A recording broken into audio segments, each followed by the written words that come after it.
and I have my son I sent out. And what is his name? His name is Joshua. So Joshua, have you been able to see anything or hear anything of Joshua as of recent?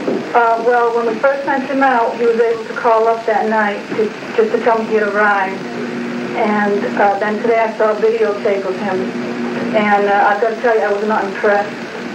Why were you not impressed with the videotape? Well, they had all the children in a room, and the kids were all going wild and jumping around, and it was like they had no discipline, no correction. And we just don't do that with our kids here, you know. Okay. The kids are supervised all the time, and, you know, our kids will go into a Bible study. They'll sit for hours quietly and peacefully. And when I saw this video, they were acting like wild animals. Okay, so that bothered you then. Okay. Why are you here in the first place?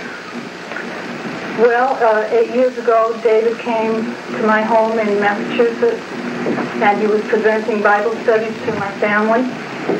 And I just saw that he had something. He was able to take all the books of the Bible and harmonize them, line upon line, precept upon precept, and it made sense. And it was something when you read it yourself, you couldn't see it. But once he showed it to you, it was readily understood. There was just no debating it.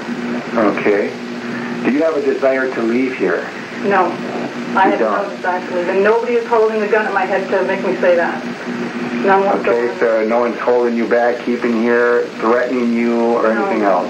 If God says to wait, then I intend to wait. All right. And a lot of people have said that, but what do you mean if God says to wait? Is God talking to you or something? No, God does not talk to me. The book of Revelation shows that God has a book in his hand, and he hands that book to someone. He hands it to the Lamb. He's the only one that can reveal the book. God does speak to someone, and David has shown me the seals. And David, God says, wait. I've trusted in him this long. He's proven himself to me.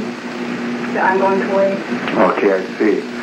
Also, would you have anything you wanted to say to family elsewhere or friends, or do you have any statements to make about the incident that happened maybe 10 days ago? Anything you'd like at all. It doesn't even have to be that. Okay, first, the incident is just a total outrage. Why is that?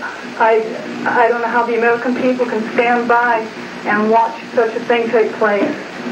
We have people out here, we have all these people, women, children, tiny babies. These men came in here and they started firing on us. The bullets came through the walls and people were killed, people were injured. And this is America. Okay. Is there anything else you'd like to say or add? To my family, I love them. Please take Joshua.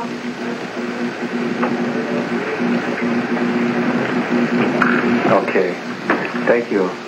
We're going to go over here now, and we're going to ask someone else sitting close by here her name and where she's from.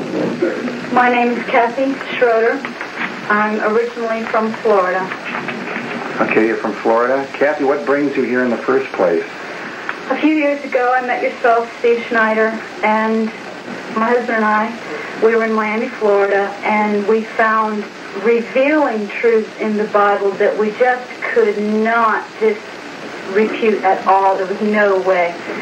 We eventually came and met David Koresh and found that he was doing the opening up of these truths, and have stayed to listen to everything we could. And everything, like Larry said, precept upon precept, line upon line, here a little, there a little. The whole Bible, every book of the Bible, tells the same prophecy, tells the same thing.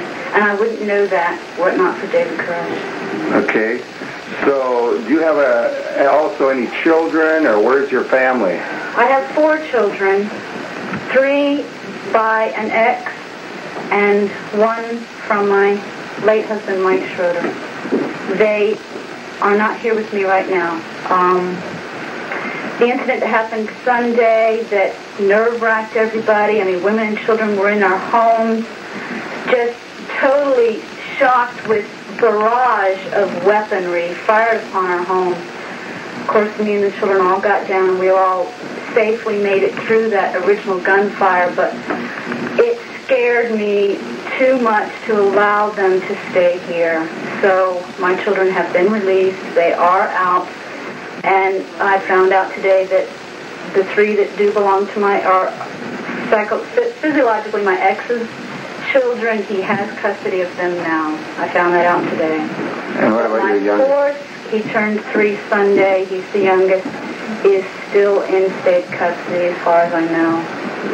Why did you said you sent your children out so that you thought they might have a better chance of survival? Is that the idea? Physical survival, yes. They have tanks aimed in our faces.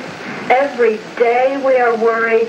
There's no telling what the federal agents out there will do based on what they've already done. So for their physical lives and their well-being, I sent them out. Well, what about your own life and your own physical well-being? Don't you want to be with your children? Yes, I would much rather my children be here with me. But I would not like to be out there because I know that what I'm doing here is for a reason. God said to wait. The God that I believe in, the God that David Christ has shown me, that sits on a throne, that has a book in his hand. Read Revelation, it's all right there. It's so plain and simple. If you've got somebody to show it to you, which took me a lot of years to finally find, and once I did, there's no disagreement at all to say that that's not what's in the book. So you don't is anyone holding you here against your will, Kathy? Only God. Only God. Only God. It's his will and his will be done. Okay.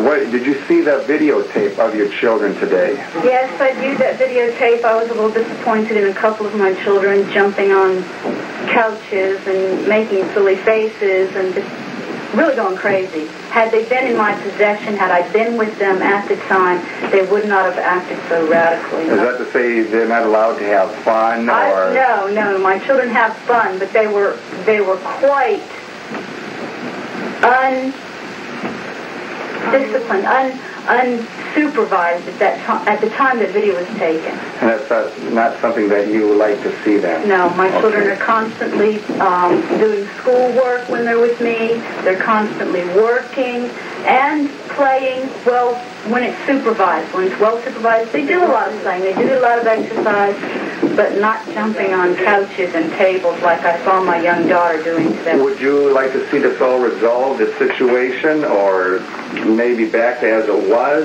What are your thoughts about that? What do you mean, as it was? Well, about 10 days ago, we were all coming together studying the Bible. It was things as usual. Before the ATF got involved. Right. Okay, yes, I would love to see the situation resolved. I would love to have my children back, and I would love to have my ability to worship God in the way that I feel I want to worship God, which is our American right. I would love to have that back. But as it stands right now, I can't worship God the way I want to. They're taking that from me. Is there anything else you'd like to say? One more thing I would like to tell the public, if they can and find this out, that I am really tired of the lies. I'm really tired of hearing the stories the federal agents have told the public. Seems as how we have no press coverage directly from this facility, from our church. We have no one telling the world our side. And I am watching and listening on the radio, watching on the news reports, the press conferences, watching the lies that the federal agents have told. It's astounding day after day how far they go. And that's just one agency. All the other agencies back there are going to back them up. That's including our federal government. We, the people, don't run this government anymore. We, the people, don't run this country. They do. And they tell all the lies they want. And I'm just... But do you think all of these men are like that? Do you